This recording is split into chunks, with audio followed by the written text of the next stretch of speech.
Preview is today, where and when you can see the first presentations. And it's Speed Zone Awareness Week in New York State, what to look for out on the road. Plus, Oswego will be in the path of a rare solar eclipse. How to be ready for the event. It's Tuesday, April 18th. Rise and Shine Oswego starts right now.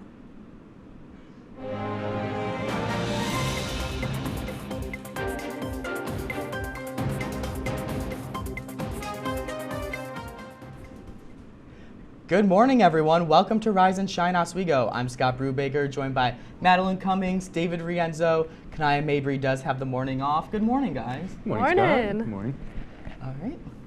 We have a lot ahead of us this morning, including a sit-down interview with the cast of Romeo and Juliet. They have a big show ahead this weekend. Yes, we're looking forward to that, but let's start getting right into our top story this morning. The preview for Quest is today at SUNY Oswego's Syracuse campus. Quest is the university's annual symposium, which is dedicated to sharing scholarly and creative pursuits of students, faculty, and staff. The Syracuse campus is hosting a Quest preview opening night and poster session. It will feature the work of students who attend classes in that location. The Quest preview will be from 5:30 p.m. to 7 p.m. The main Quest events start tomorrow at 8 a.m. and end at 6 p.m. Classes will be canceled during those times. The Oswego State Singers, the Laker Choral, and the Oswego Festival Chorus are coming together next Friday for a special concert entitled Songs of Wind and Wave. The three groups will perform songs featuring wind and wave as the central themes. The concert will be conducted by Oswego professor Dr. Ben May. Dr. May says the concert is inspired by how water can be both life-sustaining and life-threatening. The concert will include the popular TikTok song, The Wallerman. The event is on April 28th at 7:30 p.m. in the Sheldon Ballroom. The Oswego City Police Department will be participating in the DEA National Prescription Drug Take-Back Day. The day's purpose is to provide people with a safe way to dispose of expired or unused prescription drugs. The event will take place this Saturday, April 22nd at Walgreens on 250 State Route 104 from 10 a.m. to 2 p.m. It is time to dust off your eclipse glasses. We are about a year away from a total solar eclipse that is set to sweep across parts of North America, Mexico, and Canada. Our Sydney Selleck tells us what we should know to get ready for the 2024 show. A total solar eclipse, an exceedingly beautiful yet exceedingly rare event. The rarity behind the event is the fact that the solar eclipses are only visible in a narrow strip. SUNY Oswego meteorologist Professor Dr. Caitlin Barber tells us exactly how a solar eclipse happens. Basically, it has to do with the position of the sun, the moon, and the earth, and how the shadows are casted and basically block out the sun as those bodies kind of overlap with one another. This year, Oswego has the privilege to be right on the eclipse's path of totality, as well as other various regions of western New York, such as Rochester and Buffalo. So Oswego is really lucky. We're basically right on the path of totality. So anywhere within, Oswego itself, obviously the lake is going to be a really pretty viewpoint if you want those gorgeous pictures. Interestingly, Rochester as well is part of that path of totality. Though the weather here in Oswego has been great this past week, the weather we usually see in the month of April could potentially affect our view of the total eclipse. We're kind of in that weird transition period, and we have, systems coming through, and it's generally pretty cloudy up here. We can get snow this time of year. So yes, if it is cloudy and if there are, overcast skies and it's precipitating, the viewing is not going to be ideal. Before the total solar eclipse, Dr. Barber also stresses the importance of making sure you pick up a pair of eclipse glasses to protect your eyes from the sun's harmful rays. And before you ask, no, you cannot just wear any old pair of sunglasses. Reporting for Oswego Now, I'm Sydney Selleck. The total solar eclipse is set to occur over Oswego on April 8th, 2024, and it could be your last chance to see one occur for 2 decades, as the next time one will be visible over the continental U.S. won't be until 2044. In state news, an Oswego woman is dead and 2 teens are injured after a thruway crash between exits 46 and 47 in Wheatland. State police said that while driving, 39-year-old Yolanda F. Heathcote drifted into the center median for an unknown reason. She overcorrected, drove across both lanes, and went off the south shoulder of the highway. The vehicle overturned several times. Heathcote died at the scene. 2 teenage passengers in the vehicle sustained non-life-threatening injuries. As construction season kicks off, the state of New York will commemorate National Work Zone Awareness Week until the 21st. Starting yesterday, a new automated work zone speed monitoring pilot program will help enforce speed limits in highway work zones. Fines through the pilot program will include $50 for the first violation, $75 for the second, and $100 for the third and subsequent violations within 18 months of the first violation. Micron has started prep work for its $100 billion plant in Clay. A local contractor spent yesterday drilling into the ground for soil testing, an early step in the building process.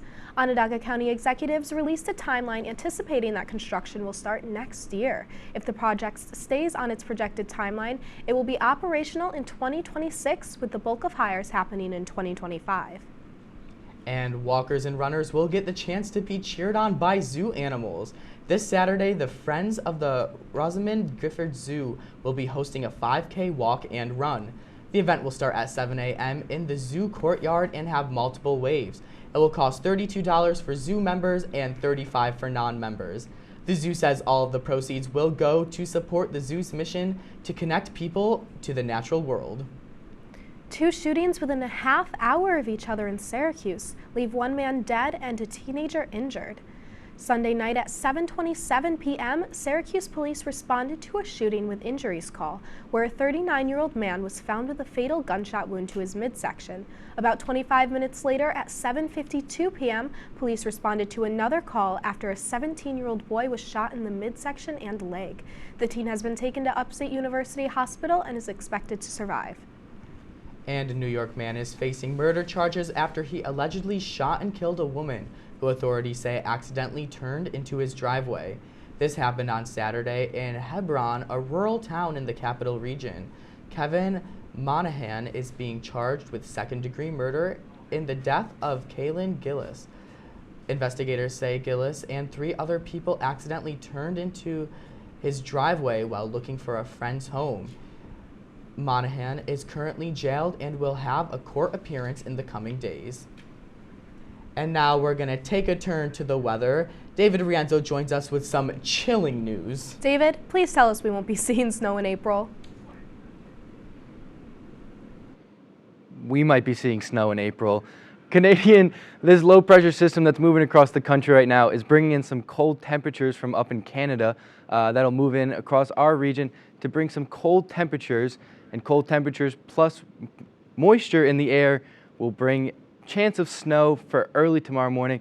I'll let you know when and how much we can expect to see. This all begs the question, how long until spring is back? Stick around for my full forecast and I will tell you just that. But first, back to Scott. All right, thank you, David. Coming up, new body cam footage is released from the Jeremy Renner snowplow accident. But up next, 2 California police officers are being charged with voluntary manslaughter following an attack in 2018. All of this and more coming after the break.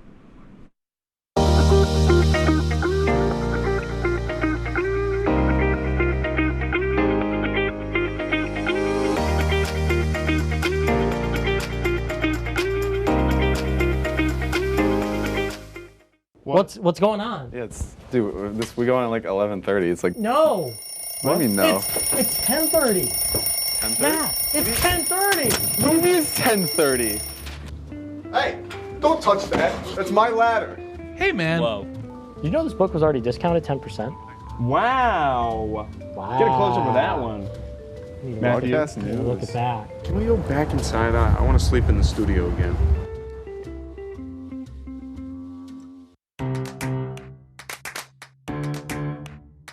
We'll deep dive into our feelings in our Real Talk segment. Stay tuned because it's about to get real.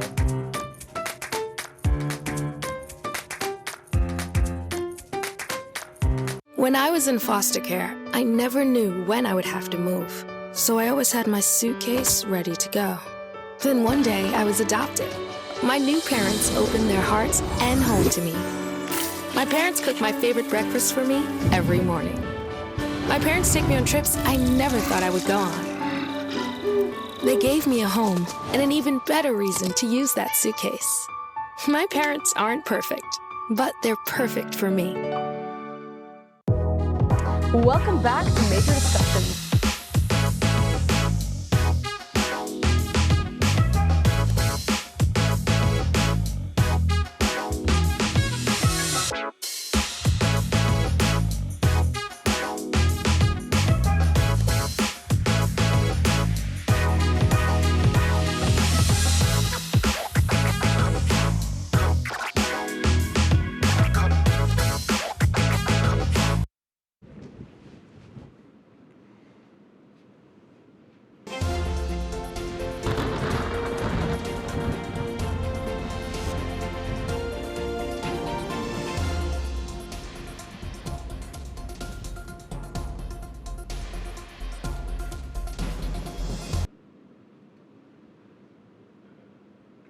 Hi, welcome back to Rise and Shine Oswego. I'm meteorologist David Rienzo.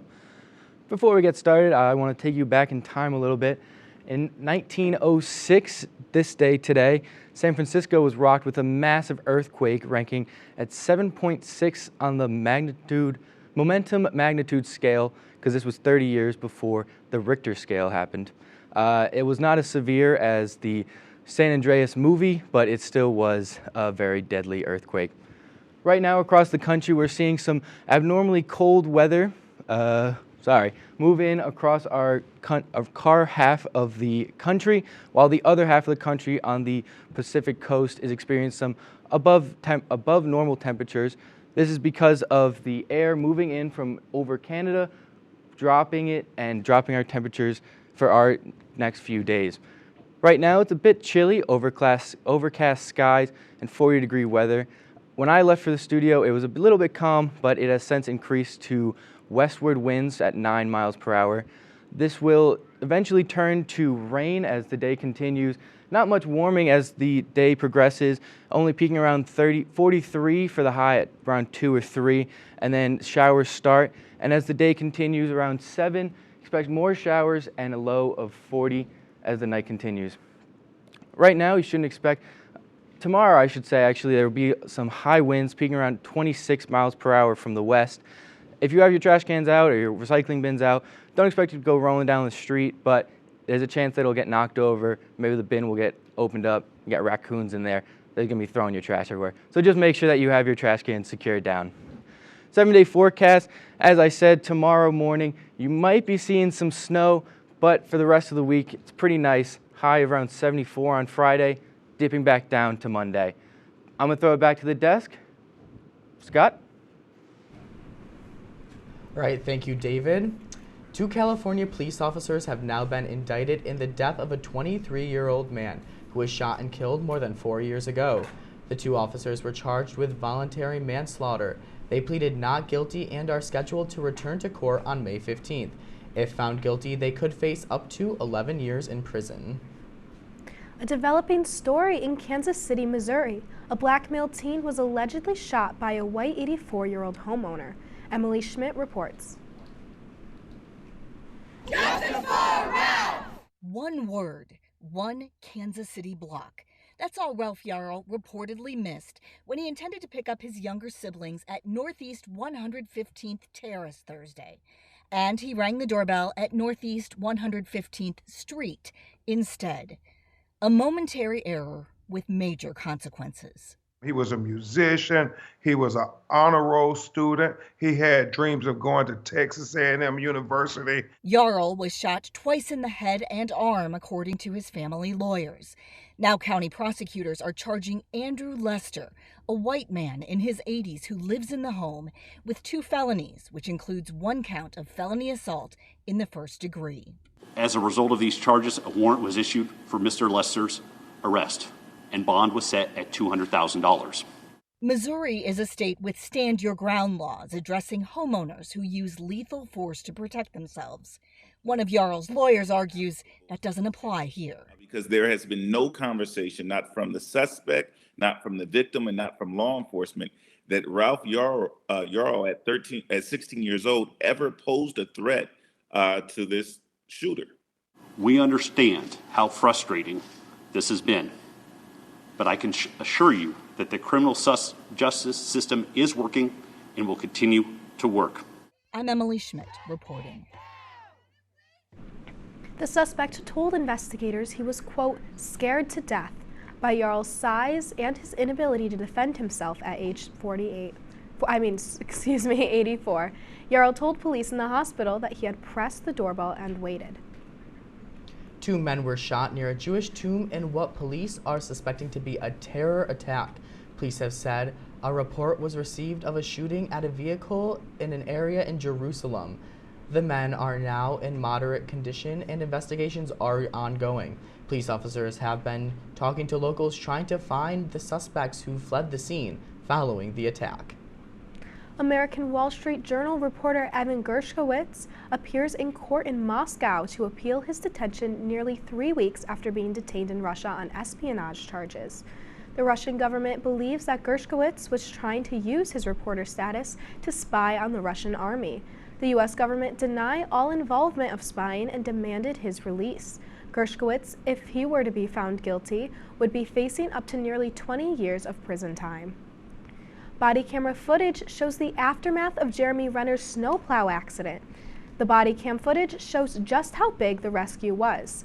Multiple medics springing into action to save Renner's life. The actor broke over 30 bones and needed multiple surgeries. Renner, who survived being crushed by a massive snowplow, is recovering at home with his family and is thankful for all the people who saved his life that day. Still to come on Rise and Shine Oswego, we have guests joining us from the SUNY Oswego Theater. Hear what they have to say about the upcoming play. Stay tuned. But first, let's take a look on what's on the menu today. For lunch, Cooper is serving macaroni and cheese casserole, hot dogs, and funfetti sugar cookies. Lakeside is having Mexican rice bowls with seasoned black beans and taco salad for dinner. Also, Pathfinder is serving meatballs and pasta for late night.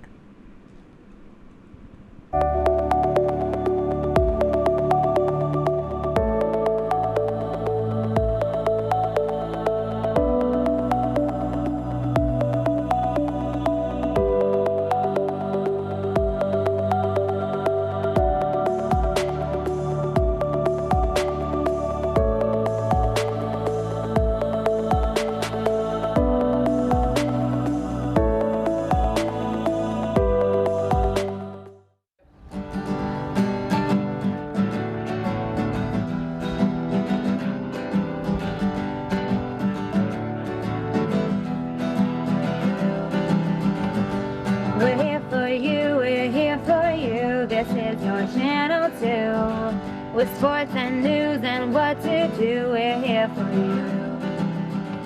It's your TV, you're watching WTLP. Your TV, thanks for watching WTLP.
Jill told me it was Kitty from Glee. Yeah, what is it? It's Al Roker.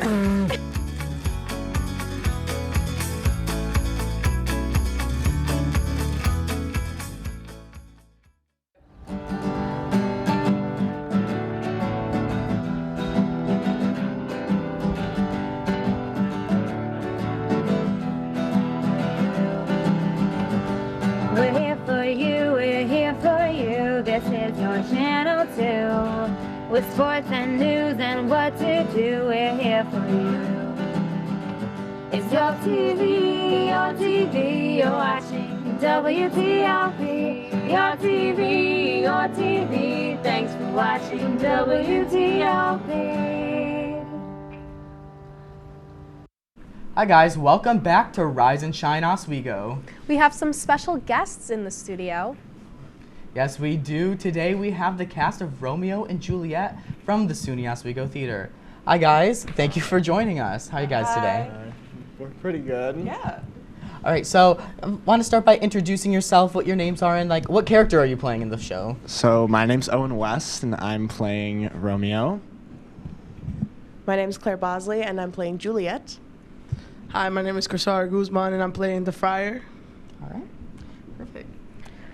Well, Romeo and Juliet's first performance is tomorrow at 7 p.m. in the Tyler Hall Waterman Theater. So before the play, I want to ask you kind of what went through your minds when you first heard that Romeo and Juliet was going to be the show? So, I have done Shakespeare before in high school, so when I heard about Romeo and Juliet pulling up to Oswego, I was like, I know what to do in this play. I know this play. So I was like, you know what? I think that makes sense for me to join and, you know, do a little thing and like show people in Oswego that, you know, Shakespeare is not that bad. It is hard to understand, but it's not that bad to watch. You know, I think it's pretty cool. So that's what went through my mind. Similarly, I was really excited. I really enjoy performing Shakespeare. I took an acting Shakespeare class, and I was like, after that, I was like, oh my gosh, I want to do more. And I had done it in high school, and I hadn't done a full production since high school, so I was really, really excited when I had heard that we were going to do it, and I was ready to audition. So after the first semester passed, I said to myself, I was like, I need to do theater. I need to do like something with the arts here. And then I found out about Romeo and Juliet, and I was so excited because it's a new challenge for me because I've never done Shakespeare before. So I was excited to give it a try. Nice. So what's different about this production of Romeo and Juliet than other productions? I'd say the dialogue is a lot more palatable. You know, like sometimes it's hard to understand all those old English words, but I feel like our director did a good job with making the writing so it's a lot more easy to understand, and the actors have been doing a great job of conveying it really well. So I know we were both theater kids back in high school, and a show is only as fun as like how the rehearsals go. So how's the rehearsal process been for you guys? So the rehearsals by itself, I think they've been pretty hectic, you know, pretty all over the place, a lot of things going on, very stressful. I want to say that us as the main top three of the show, we have been stressing about like our monologues and our scenes and our costumes and like what to wear and when to enter. But, you know, nonetheless, I'm having fun with it, you know, watching the theater burn down or something. I just like watching the whole thing. You know, everybody's like confused, like, where do I enter? Where do I go? But, you know, it's like, no, you go from here. Wait, but that makes no sense. Well, we did it in the other room. But it's like, but it makes sense here. So I think I think it's pretty fun / stressful. But, you know, if you're not stressed, if you don't care about theater, then, you know, I feel like this is normal for actors.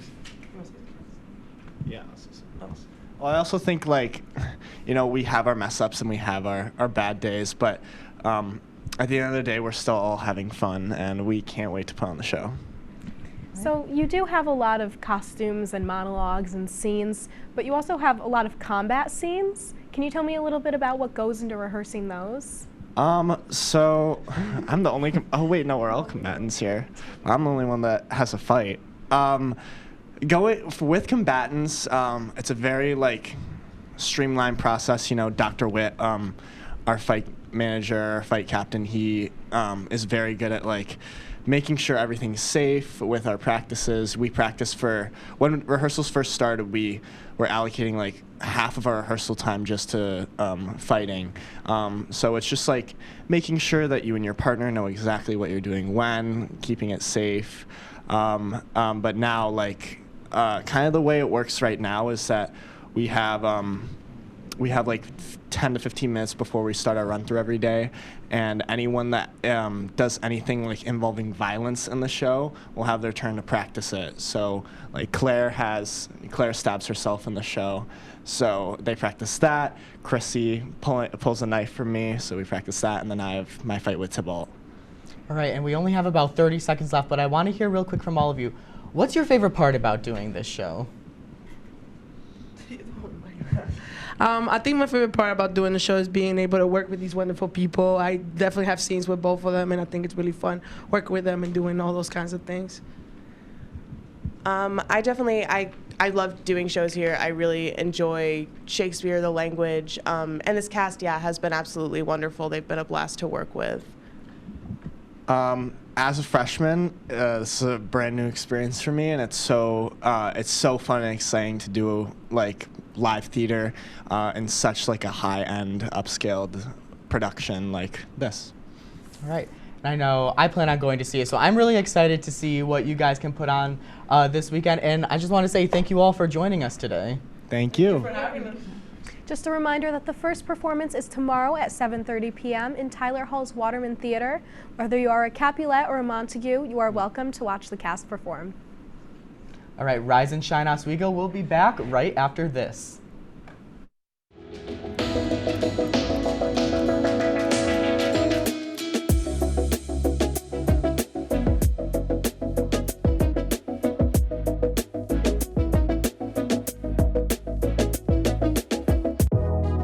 Welcome back to Major Discussions.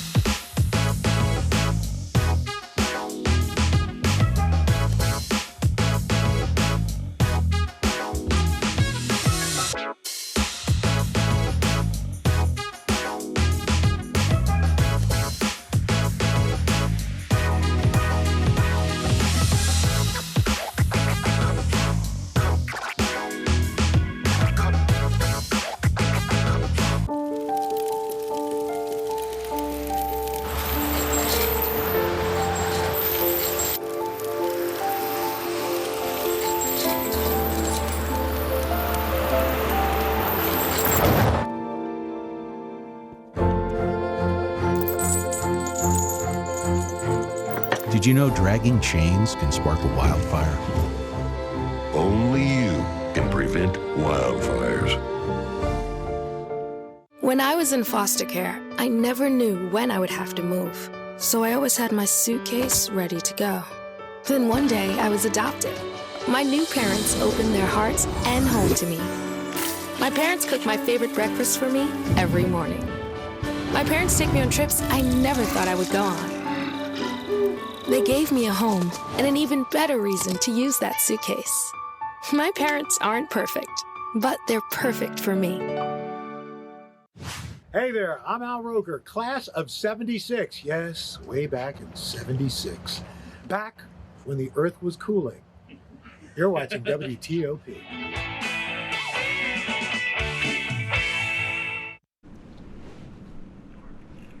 All right, everyone, welcome back to Rise and Shine Oswego. Our last story of the morning, a Virginia couple dressed up as unicorns renewed their vows Sunday at the finish line of the Boston Marathon. Tim Sir and Cherry Rose wanted to get married at the finish line back in 2020, but the COVID-19 pandemic derailed those plans. The couple got married back in 2021, but decided to renew their vows at this year's Boston Marathon. Just take a look at this video for a minute. That is probably Cute. one of the funnest ways to renew your wedding vows ever. Although I would probably not do it at a marathon. Are either of you runners? Not a runner, no. I run, but I don't enjoy it. No. So we talked about earlier, it's getting cold outside and we might have snow on the way. Can we get a last check of the weather? For sure. This weekend, we can expect to see some high temperatures, but we just have to barrel through some cold temperatures, 40, 50s, and maybe even some snow on Wednesday. But when you get through that, you expect to see sun on this weekend. Maybe some rain too. Great, I can't wait. Yeah, I'm not looking forward to the cold, but I'm really hoping it starts to warm up soon because I really enjoyed that nice warm weather for the weekend. But if it is snowing, that is a good chance for you to stay inside and watch some of our shows. If you missed our show this morning or any of our shows on WTOP 10, you can find all of our content over on our YouTube page. That's right. From news to sports to original productions, you can find everything on our YouTube at WTOP 10 TV. All right, and that's going to do it for our report this morning. We'll see you back here tonight for WTOP 10 Nightly News. From all of us here at Rise and Shine Oswego, thank you for watching. Have a great day.